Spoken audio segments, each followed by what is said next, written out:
you appreciate what a wonderful opportunity this is to get so close to these wonderful, wonderful folks.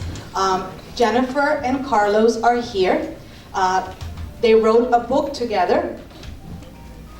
I hope you come over to the Books and Books table and look at it and support them. They have branched out on their own. They started their own company. And I know anything we do will help them succeed. We also have her first book. This one today is her second book, but she did write one book before. And if you have any aspiring ballerinas, no matter how old they are, nieces, granddaughters, or grandsons, and who would like to go into ballet, this is a wonderful, inspirational tool for them. So I do encourage them to come up, look at the books, and support them. I would like to introduce you to longtime resident of Key Biscayne, great supporter of Jennifer and Carlos, Mr. Ron Goldfarb. He's just going to do a very brief introduction from a friend's point of view. Thank you, everybody, for coming. Whoever buys the book gets a lunch today. So this is not a speech, but it's a confession. I have to say that I fell in love with Jennifer Kronenberg about 20 years ago. I can say it because my wife and her husband are here, and they're in on the love affair. As a ballet lover, I saw her first when she was a principal dancer at the Miami City Ballet. After that, she decided to write some books, and I helped her as her literary agent, and we switched roles from me being in the audience to being across the table with her, and in the ensuing years we became good friends, and now we're really family.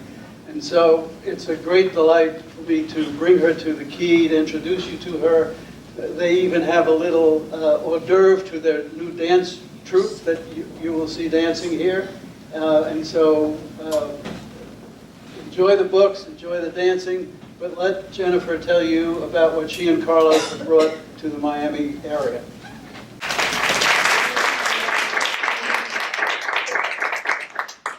Good afternoon. It's so nice to be here. We want to thank Ron and Roxy for inviting us for this special opportunity. For those of you who may not know us, we were very long-time principal dancers with the Miami City Ballet. I danced with the company for 23 years.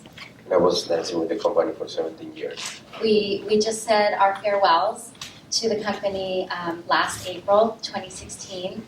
And we branched out to open our own small company because we decided that Miami was really our home. And we really wanted to stay here. We were getting offers from many other places to go and teach and run schools and run other small companies. But Miami is really our home. And the community here has given us so much and allowed our careers to blossom that we felt very adamant about continuing to give back and to create that same opportunity for local dancers here in our own community. So we debuted our company, Dimensions Dance Theater of Miami, last November at the Miami-Dade County Auditorium. And it was a tremendous success, I'm happy to say.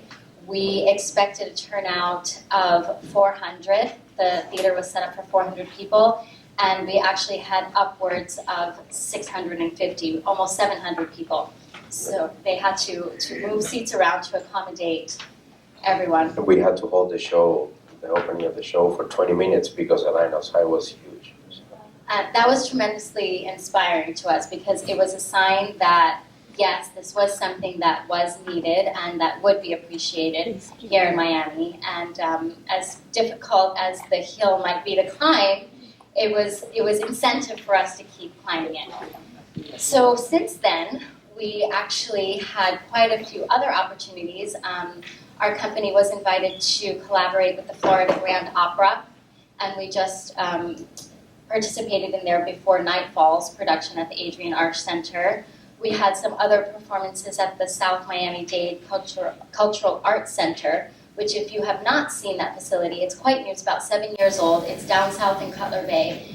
Tremendous theater, beautiful facility. I highly recommend you get down there to see it, and we will be having another performance on their main stage in July.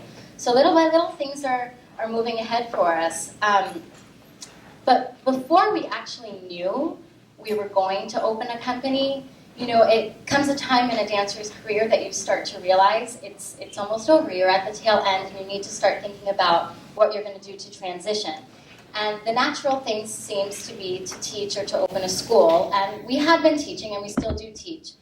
But I really kind of wanted to do something else that I was also passionate about. And my second passion is writing. And I have to thank Carlos for inspiring me to really get down to the gun and sit down and write my first book. And I didn't know what to write about. And he said, well, you love dancing, you love teaching, it seems natural that you would write a book for your students. And that's exactly what I did. And I didn't quite know how to start it, but once I did, the words just flowed right out of me. And the first book was a great success. And because of the first book, our publisher, the University Press of Florida, approached us to write a book on partnering because the one that they had was very outdated. If any of you have been to the ballet, you know that partnering work is a great portion of what you see on the stage. And it has evolved tremendously from the traditional, Swan Lakes and Nutcrackers where the lady's in a tutu and on point and the gentleman is just behind her supporting her or lifting her over his head. What you see nowadays is really a team effort between two people.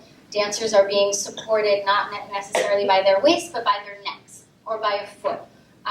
Dancers will have to pull and push against each other equally to make the dance happen. And it's become, especially since the mid-20th century, it's become much more about relationships. The dancers are not just performing mechanical steps in the technique, but they're actually having a conversation with each other and with the audience. And that's where the artistry comes into it, where partnering work actually becomes an art unto itself. The main purpose of any kind of art is to make the audience or the spectator feel something. Whether it's good, bad, excited, angry, whatever it is, you want to invoke a feeling. And partnering work is probably the number one way that we as dancers get our audience to feel something, and we feel something ourselves. And as a married couple, we have had the great opportunity to partner a lot together, which has its blessings and its curses. You can tell a little bit about that. But we thought that it would be beneficial not just to write a textbook about the mechanics, but to really go into those personal details and give the reader a little bit of insight into the art behind partnering and what it is like to build a trusting relationship and essentially to build a marriage in between partners. Sometimes you will love your partner as we do. Sometimes you will not like your partner so much. The audience is not allowed to know that. So how do you overcome those barriers? How do you work together? And it's interesting because in writing it, we started realizing that this sort of idea translates into so many other aspects of life. How do you deal in the workplace, the general office, with people that you don't necessarily like? How do you deal with a partner that you might not see eye to eye with? Somehow you still have to build trusting relationships. So we try to incorporate that a bit into our book. We have a special surprise for you today, not only as a demonstration of what we explain in the book, but also as a little preview of what we offer as Dimensions Dance Theater of Miami. We have 4 of our dancers here to do an excerpt of a ballet called Under the Olive Tree, which was one of the pieces that we premiered back in November. And you'll see a lot of the things that I'm talking about, how the partnering is not especially traditional, but they are being partnered in different ways. By the neck, by different parts of the body, so it's different than the actual classical ballet. The men used to partner before. Right. Right before they dance, I want to read just a little bit, one paragraph in particular that I think sums it all up.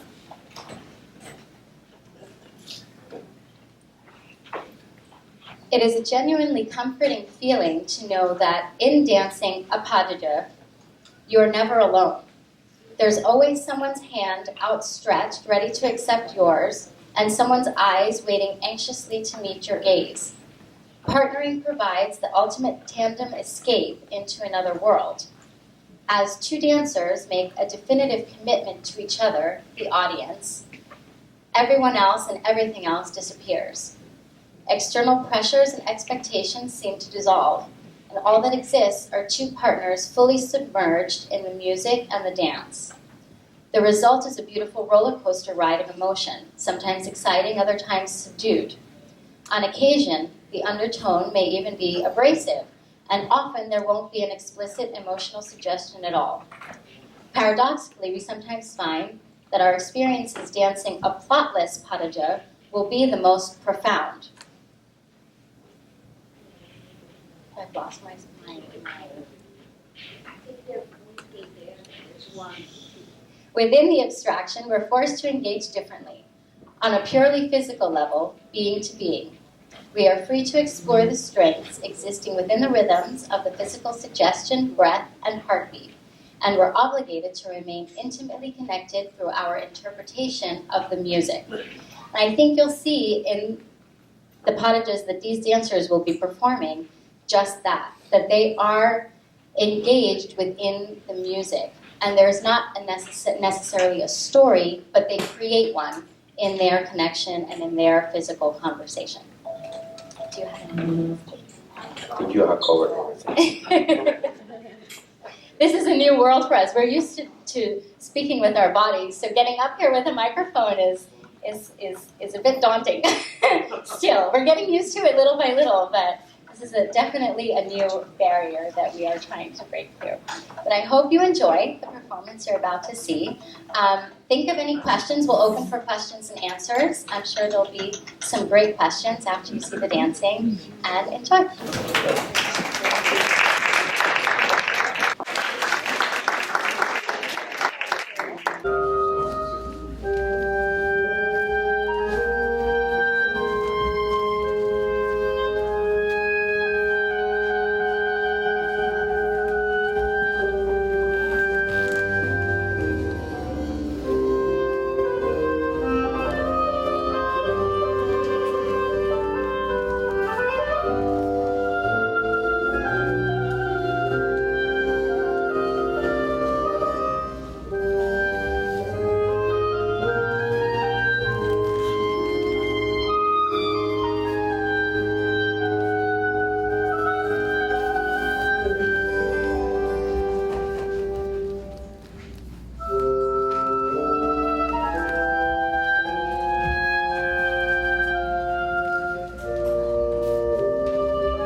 way, poor thing, got into a little fender bender on his way, but he is here and he will be ready in a few minutes, but I thought we would open up for questions and answers in the meantime. Yes, I see here, I'm reluctant to call it an amalgamation, but there's a blending, of maturing of modern dance and the evolution and maturing of ballet, not leaving the classical behind, but it's like something here where there's a joining. Absolutely right. Absolutely right. More and more we see traditional ballet boundaries expanding and incorporating modern dance, ballroom dance, ethnic dance, folkloric dance, all these kinds of things, still remaining within the technical parameters of ballet, but stylistically evolving. And you're going to see that everywhere, especially in Europe, and now more and more in the United States. There are, of course, places like Cuba, for instance, or Russia that are very still ingrained in the 18th and 19th century classical traditional style. But here in America and in Europe, you'll see more and more that integration of the other styles into ballet. Yes, this was actually a perfect example of that. Yeah. This ballet, Under the Olive Tree, was choreographed by actually a dear friend of ours. Her name is Tara Lee. She was a longtime dancer with the Atlanta Ballet, and she's an emerging female choreographer, which is not that common nowadays. So we're trying to help her get on her feet as a choreographer. But she really takes that contemporary modern style and infuses it into her balletic background.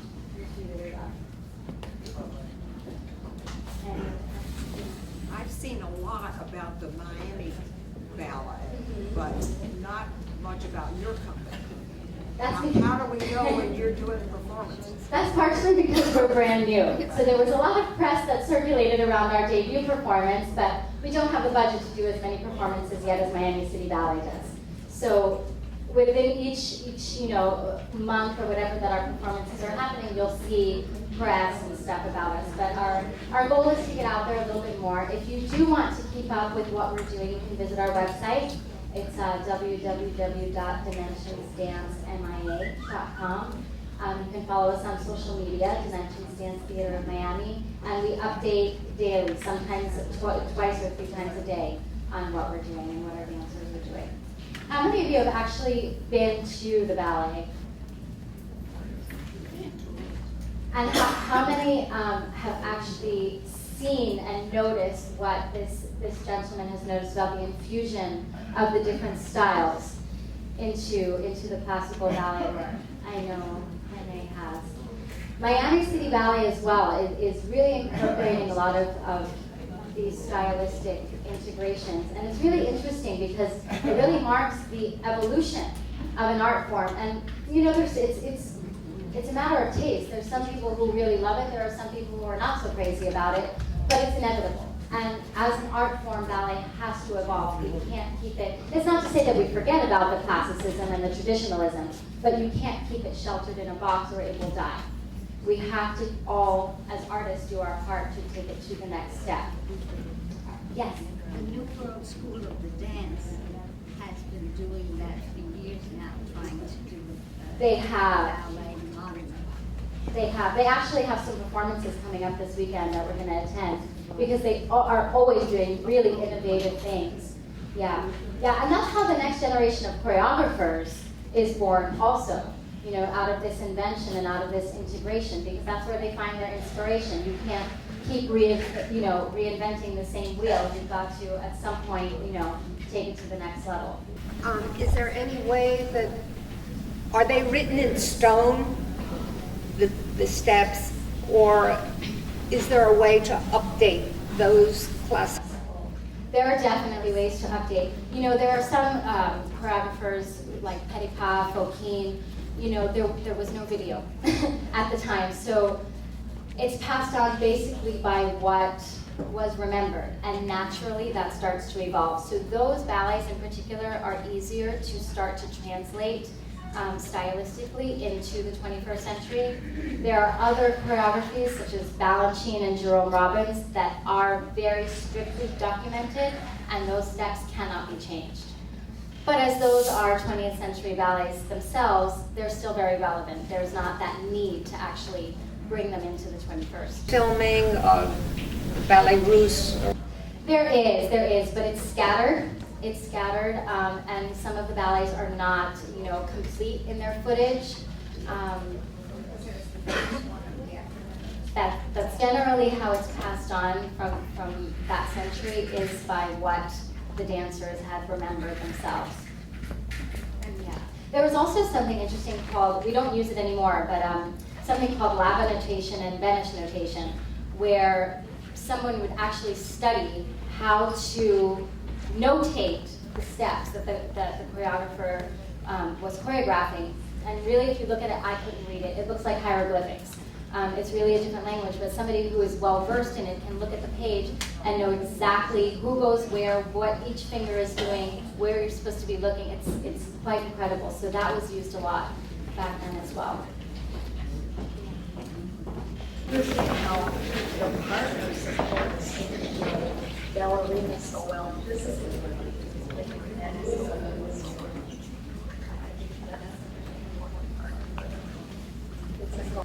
It absolutely is. It absolutely is. The dancers have to be so aware of themselves and each other physically and really take care of one another. That's where the trust comes into it. And it's really interesting because as a dancer, when you're studying ballet and you get into your first partnering class, probably the first thing you'll ever hear the teacher say is, trust your partner. Well, what does that mean? And how do you do that instantaneously? Trust isn't given, trust is earned. My husband and I, Carlos, we've been dancing for years, and we still have to work on trusting each other with every new piece of choreography that we learn, because each dance requires something else. And you never actually master the art of partnering. As great as you might be at it, it will change with every single dancer that you dance with. Every dancer will require something else physically, emotionally. So it's a very interesting ride to go on. and also ballerina seems so light. Is it really that there's an art in the lift, or are they really so? That's the job of the male dancer, is to make the ballerina seem light. She is helping. She's helping him. She's not allowed to show her effort in doing that, but there is a distinct timing to all of the lifts. And as soon as she pushes off from the floor is when he starts to lift her, and that actually does make her lighter for him. Once she's in the air, that's it. Then it's his brute strength, supporting her.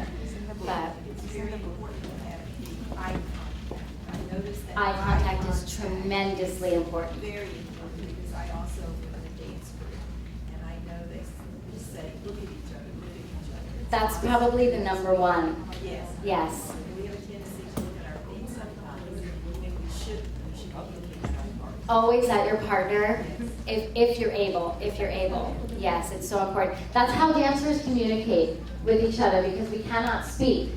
We cannot speak verbally to each other, and sometimes you're not touching. If you're touching your partner, you could always give a little squeeze or a little gesture that would let them know something. But if you're not actually touching, the only way to communicate is through eye contact and through your interpretation of the music.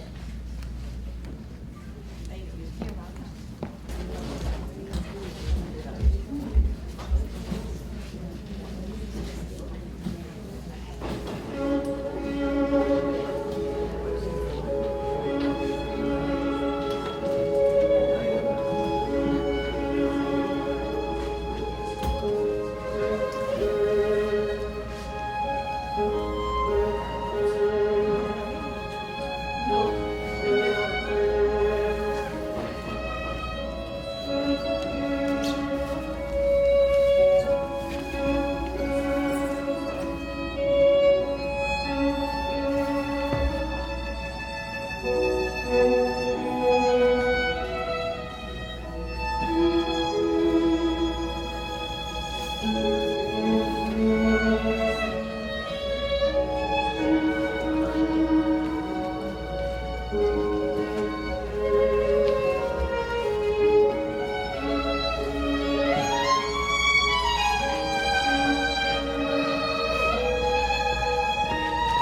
Thank you to our lovely dancers. I hope you guys enjoy right now for my happening request.